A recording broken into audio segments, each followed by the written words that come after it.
তো প্রিয় দর্শক, আসুন শুরুতে জেনে নেব আজকের আবহাওয়া সকাল থেকে কেমন থাকবে এবং সারাদিন কেমন থাকবে, আর কোথায় কোথায় ভারী বৃষ্টি, কোন কোন জেলায় হালকা থেকে মাঝারি বৃষ্টি, কোন কোন জেলায় রয়েছে দমকা হাওয়া বয়ে যাওয়ার সম্ভাবনা। আজকে আবহাওয়া দপ্তর সূত্রে খবর, বাংলাদেশের বিভিন্ন উপকূলবর্তী জেলাগুলোতে যেমন চট্টগ্রাম, মহেশখালী, কলাপাড়া, বরিশাল, খুলনা এইসব জেলাগুলোতে এক ভারী সতর্কতা জারি করলো আবহাওয়া দপ্তর।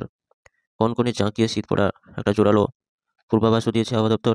এবং বাংলাদেশের উত্তরবঙ্গের বিভিন্ন জেলাগুলো যেমন রাংপুর, ঠাকুরগাঁ, কালাই, রাজশাহী, তুরা, ময়মনসিংহ, এইসব সিলেট, এইসব জেলাগুলোতে দেখতে পাচ্ছি ক্রমশ ধীরে ধীরে কনকনে শীতল বাতাস প্রবেশ করছে এবং সকালের দিকে মেঘলা কুয়াশাচ্ছন্ন থাকার আশঙ্কা রয়েছে। তবে বেলা বাড়ার সঙ্গে সঙ্গে রৌদ্রোজ্জ্বল আবহাওয়া থাকবে এবং উত্তরে শীতল বাতাস প্রবেশ করবে। এছাড়া আমরা দেখতে পাচ্ছি ঢাকা, কুমিল্লা, খুলনা, বরিশাল এইসব জেলাগুলোতে এই মুহূর্তে দুর্যোগপূর্ণ আবহাওয়ার খবর নেই।